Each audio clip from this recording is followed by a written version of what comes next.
Today we are joined by Patrick Moran, who's Business Development of Aegis Power, and we're going to have this little discussion about what the company does. But the statistic for today is that within 15 years, wind power is likely to account for 1/5 of our power needs. How is your company, which is obviously involved in wind turbines, how is it placed to take advantage of that phenomenal growth? Phenomenal growth. Well, I suppose first of all, I have to disagree with you there, but thankfully to our benefit, is that we believe that wind power and certainly renewables in general could be up it could even exceed 30%.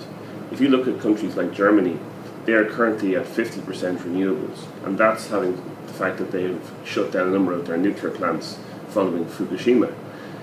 So what we're looking at here is that when we look at the global energy requirements, across the world, politically it is expedient for us as a country in the United Kingdom to become more energy conscious and energy security conscious. We just have to look at the likes of the Ukraine, where there are issues there at the moment, where Russia now is deciding to turn off the gas. We could be very cold and sitting, in our homes, wondering when the next energy crisis is going to happen. And while I may not be old enough to remember the last energy crisis, I certainly have had anecdotal evidence of it. But Aegis is, we have been operational for the last 2 years. We've brought together a number of expertise with over 15 years combined experience in the renewable energy sector, and particularly in wind. We see that the UK wind market, particularly the onshore small scale, sort of small to medium scale wind, benefits the UK in a number of ways. What we have is, there is certainly a certain amount of anti-wind sentiment, but I think this is really just to do with a misunderstanding of where it sits within our entire energy requirements. We have, of course, offshore wind, which is very beneficial, but however can be very costly to implement.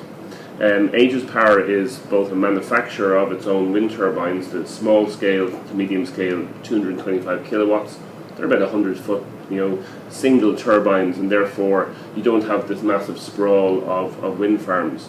And that benefits the community in a number of ways. We have, a single turbine on a farmer's farm allows him to get a reasonable income for that single site, but allows it to spread it around the entire community. So you don't just have one farmer making a lot of money for leasing the land. It spreads out the money throughout the economy, and therefore, rather than having, like recently, a large wind farm was bought up by a large French company, not to be anti-French or anything, we all like our neighbours, and that was to the benefit of a number of French investors. Whereas we are here to not only support British manufacturing by manufacturing our wind turbine in the United Kingdom, we are here to promote both our landowners, who of course spend their money in the local economy. At the same time, we are promoting British jobs, and we're providing energy security for the United Kingdom going forward. And all of this supported by the British government for the United Kingdom itself.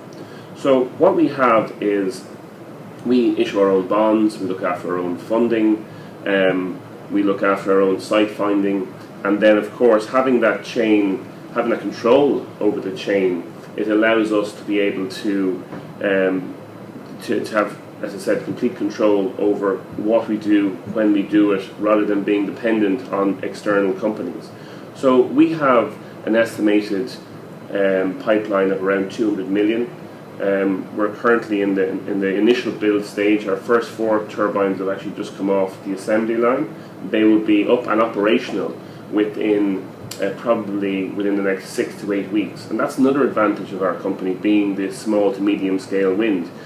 If you look at large scale wind farms, you always hear it's going to take 10 or 15 years for a wind farm to become operational. These are usually due to planning, grid issues. Because we sit in a very safe niche, whereby we have immediate deployment, fast responses, we can have a site up and operational probably within 3 months. So therefore, for our investors, we see that this is a great advantage, rather than sitting on the fence and sitting there going, will this work, will this not? Another thing is that we own the develop sites within Aegis Power, that sites that have full planning permission and full grid connection and full PPA with a major utility. So what we have there is that we have a very robust investment strategy, because at the end of the day, investors, I'm sure you've spoken to them, they've lost a lot of money in the last 2 years. What we don't want to do is have a situation that's repeated. And therefore, while 2 to 3 years ago we may have had a difficulty in having investors come to us, not because of the security or because of the asset class. Everyone likes renewables, everybody likes energy, mainly because everyone thought they could make more money elsewhere. And now that they've started to come back to annuity type investments, like the investment that we have, we are seeing a far greater influx of investors, and they appreciate that what they have is a good, robust, long-term investment. So I think a few years back there was a bit of a bubble in terms of hopes in the market of how much renewables could achieve, or how successful investments could be in that area. Have you sort of stabilised expectations and stabilised the business model in that way? What we've done in order to stabilise the model, again, is to come back, is that we have identified a niche in the market with this medium-scale wind.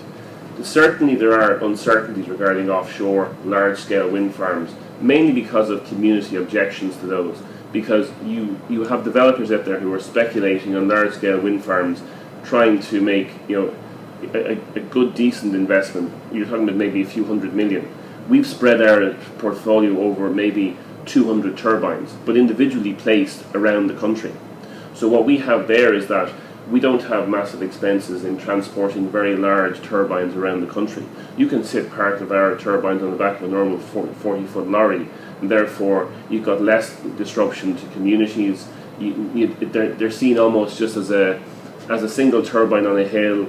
They drive by, it becomes nobody really gets upset at all. But mainly because people see that the farmer who we are paying our leases to, they go around and they spend more money. It also gives them great security, because certainly with the Common Agricultural Policy, reforms that are going, you will see the single farm payment being reduced, and that in itself also has a sort of a consequential issue there, which is actually beneficial to the farming community.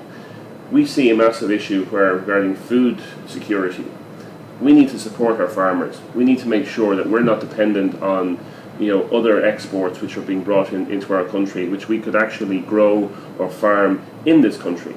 So we're supporting the farmer, whereby he has a stable income for 20 years, and sometimes 25 to 30 years and beyond, because we intend to repower all of these, and therefore we're bringing real jobs and real investment into the local community, and therefore that's why we have a certain benefit. And we've no community issues whatsoever. There are always going to be certain issues, but we are I'd say 90% of the time, we are able to get across those because we bring the community with us rather than fighting against them. Well, that's a positive message. Patrick Moran, Business Development Director at Aegis Power, thanks for speaking with me. Thank you very much.